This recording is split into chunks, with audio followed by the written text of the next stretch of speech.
Shalom. Call halal, Yahweh by Hashem Shai by Hashem Rakakwadash.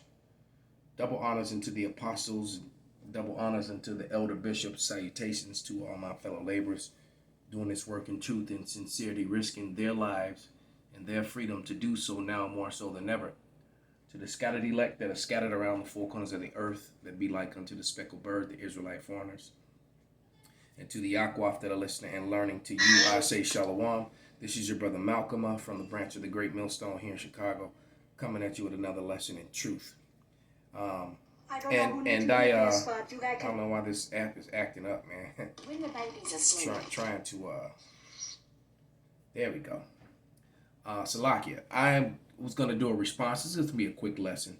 I'm a little bit angry because I actually had to pull down a video because Esau screenshotted some personal information in the video, and I didn't even realize it.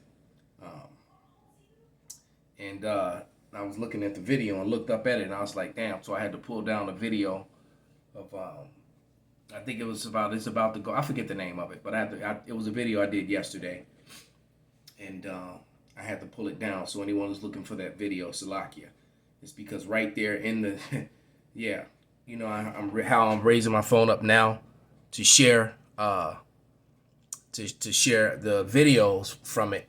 When I raised it up, it showed some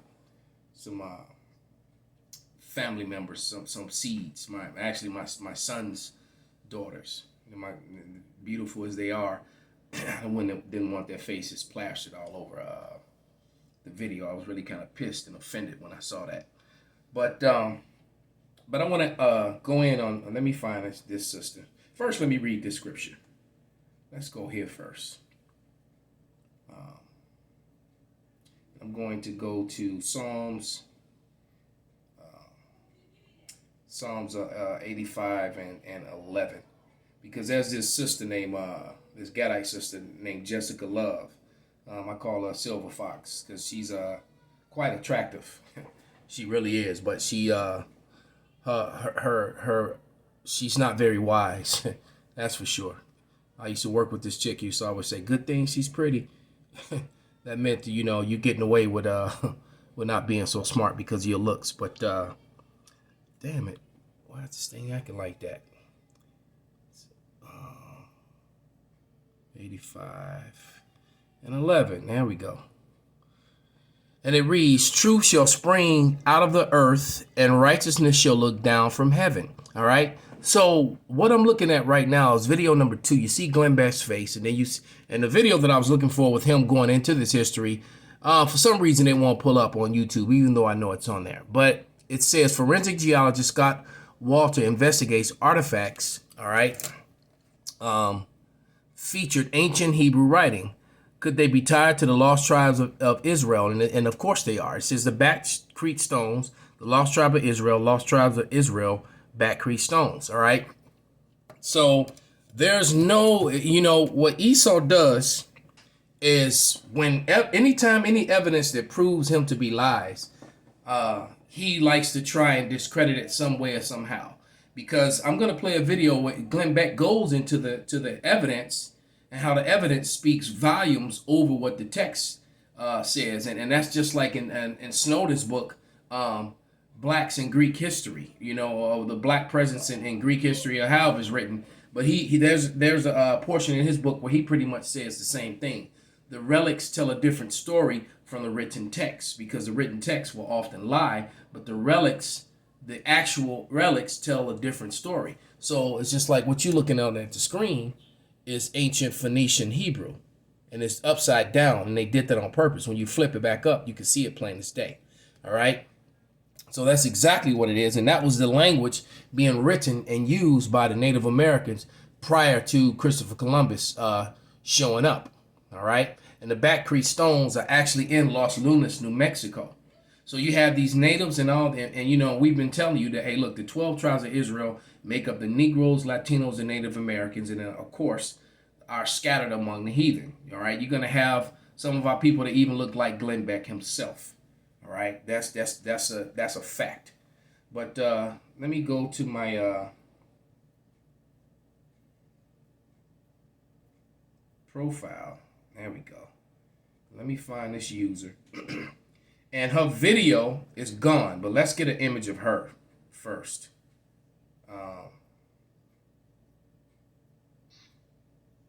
Well, I won't even show her anymore. Hold on. There we go. All right, I hit it. And it popped up, and there she is. There's Miss Jessica Love. I call her the Silver Fox Gadite. All right. Everybody has their flavor. She definitely mine, but that's got nothing to do with it. All right. What the issue is that she really needs to just shut her mouth. All right. But she put up this video where she's boldly speaking about history, and she's using Esau's history. She's using pseudoscience, which even these relics prove that to be wrong. And as a matter of fact, let's go get there. Let's get 1 Timothy. All right. Because she's going by these lies that they've propagated in their scientific world, which cannot be proven. It's all full of theses in it. And we've told you so many times the word science goes back to the word to know. All right. When you have a thesis and a hypothesis, those are all guesses, which means you don't really know. Well, if this happens, then that could happen, and if this happens, this could happen. You know, it's not like it's not like having a recipe or a serum where you know if you put this chemical together with this chemical, you're gonna get that reaction. It's not that cut and dry. It's all a bunch of guesses. All right, but this is 1 Timothy 6:20, and it reads, O Timothy, keep that which is committed to thy trust, avoiding profane and vain babblings and oppositions of science, falsely so called. So she tried to use false science to get around the evidence that was being presented, the relics, the hardcore relics, like you said. And this is just one of thousands, this Back Creek stone right here. One of thousands, all right? And so, without any further ado, let me find the Glenn Beck. I can find it on TikTok.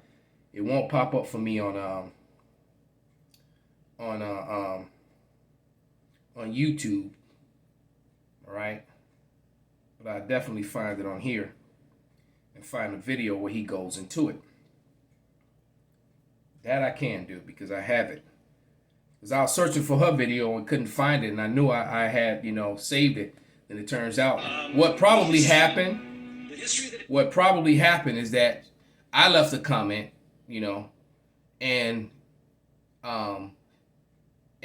then some other people made comments, and people were commenting on my comment. And what I believe happened is that she just got cut and embarrassed by the truth she didn't have answers for, so she just pulled the video down. All right, so this is the actual video. It only works when Indian. Hold on. It only works when. So let me go back in and let me turn it up and push play. And here we go. The history that has been erased in our nation, and in particular with the Native Americans, happened because it didn't fit the story they created, Manifest Destiny. It only works when Indians were savages, and when they happen to be white. Okay? To have savages for commerce and government to expand. The ancient artifacts prove otherwise. Why aren't we looking into those? Peter Exactly. Wyrick, he's a guy who surveyed the Newark earthworks. He was digging into a mound near those earthworks, and he found a wooden coffin made of oak. They opened up the coffin and found a skeleton of a man holding a little box. It was about 8.10 inches in size. The box had been cemented shut. Here. This, by the way, is sitting in Ohio. Well, he opened up the box and he found a little man inside, a little black stone. They took it to scholars and they looked at it. The man seems to be carrying something, and there's writing here. At first, they couldn't recognize. The writing is, they thought in 1860, some sort of Hebrew. Well, finally, about 20 years later, they found some rabbis living in the area, and the rabbis looked at that. And they could read it. They said it was an old kind of block Hebrew, and it was a rendition. What we refer to as the Paleo Hebrew is what Israelis refer to as biblical Hebrew because they use the Assyrian script. So they call it biblical Hebrew. All right. So once again, these relics are telling a different story from what Miss Jessica Love was telling. Of the 10 Commandments. Now, this is another piece. Block Hebrew. They said they'd never seen anything like it. Mainstream So archaeologists. what you have to ask yourself is, why was a stone of the Ten Commandments found among the natives? All right, if they were always here.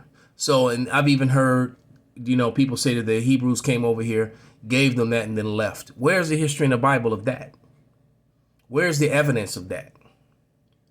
And what sense would that make? Why give them something that they don't understand, that don't belong to them, and leave such cherished artifacts with them? It makes absolutely no sense, especially knowing that this Hebrew relics, this writing, was found all over America, from Canada to Brazil. All right, from Canada to Brazil, all over the Americas, they found this. They just found some of this same writing and artifacts in Puerto Rico. But yet you're still going to have people to ignorantly fix their lips to say that the natives and the Latinos are not Israelites, when the oldest relics of Hebrew, the oldest forms of block Hebrew, is found among them, and evidence that they were keeping a lot of the laws and statutes and commandments, just by even in their dress. All right, they wore fringes with the border of blue on most of their dress. All right. At the time, called this a hoax. But then in 1900, so when they found it, they called it a hoax. All right. So I'm going to shut up now. Let me just let it play. Israel, they found the same block-style Hebrew writing. Mainstream archaeologists still dismiss. So I'm going to take it back. The history that has been erased in our nation, and in particular with the Native Americans, happened because it didn't fit the story they created, Manifest Destiny. It only works when Indians were savages, and they had to have savages for commerce and government to expand. The ancient artifacts prove otherwise. Why aren't we looking into those? Peter Wyrick, he's a guy who surveyed the Newark earthworks. He was digging into a mound near those earthworks, and he found a wooden coffin made of oak. They opened up the coffin and found a skeleton of a man holding a little box. It was about 8.10 inches in size. The box had been cemented shut. Here. This, by the way, is sitting in Ohio. Well, he opened up the box and he found a little man inside, a little black stone. They took it to scholars and they looked at it. The man seems to be carrying something, and there's writing here. At first, they couldn't recognize. The writing is, they thought in 1860, some sort of Hebrew. Well, finally, about 20 years later, they found some rabbis living in the area, and the rabbis looked at that, and they could read it. They said it was an old kind of block Hebrew, and it was a rendition of the Ten Commandments. Now, this is another piece. Block Hebrew, they said they'd never seen anything like it. Mainstream archaeologists at the time called this a hoax. But then in 1900, or just about after 1900, in Israel, they found the same block-style Hebrew writing. Mainstream archaeologists still dismiss the findings. They found it in Israel, and they found it in Ohio. But there was another stone that they found that they couldn't argue. This is the Bat Creek stone. It was found during the course of an official Smithsonian evacuation. The Smithsonian didn't understand the meaning of the writing on the stone. They thought it was Cherokee. Since it came from Cherokee country, they didn't realize that it's actually Hebrew. They had published this originally upside down. They threw it in a box. That was done on purpose. Put it in the basement. Many years later, a scholar took it out of the box, looked at it, and went, oh my gosh, it's upside down. It's Phoenician, ancient Hebrew. So what's going on here? What is that about? Where is that history? 1882, 1883. This is John Wesley Howell. This is an original copy. John Wesley Howell in 1789. Again, this is the Powell. This is the director of the Bureau of Ethnology at the Smithsonian Institute. He said this: artifacts found prior to Christopher Columbus's arrival would be considered illegitimate by the Smithsonian. Only the savage Indian culture would be observed, and this created the artificial barrier to science. Wow. Only the savage. Science was colluding with government because of commerce and religion was involved. Now, why do I tell you all this stuff? Not because I'm an Indian expert or anything else. You got to do your own homework. I just found out about this stuff. I'm amazed by it. To find more, visit the website lostcivilizationdvd.com. So basically, it was a cover-up.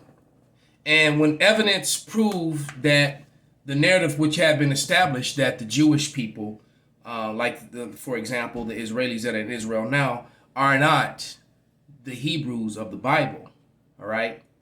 And it also would have made them, because America was built so-called on Christian, principles, it would have been hard to explain that you calling the people of the Lord savages and you murdering and stealing, scalping them and stealing their land and taking their homes away from them. It would have been a little bit more difficult to sell that to the people if these people were actually the Lord's chosen people and not just savages. An Indian does mean savage, all right? When you're calling someone an Indian, you're calling them a savage, all right?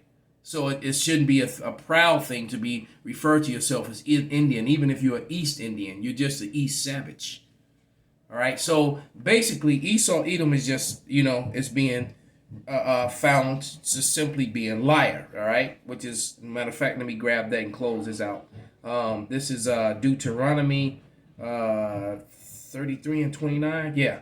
And it reads, "Happy art thou, O Israel, who is like unto thee, O people saved by the Lord, the shield of thy help, and who is the sword of thy excellency, and thine enemy shall be found liars unto thee, and thou shalt tread upon his high places." And we're treading upon their high places and their names. We're treading upon their colleges and their degrees, their masters, their science, their masters, their bachelors, and their PhDs. We're trampling upon their high places. Why? Because they propagate lies to fit their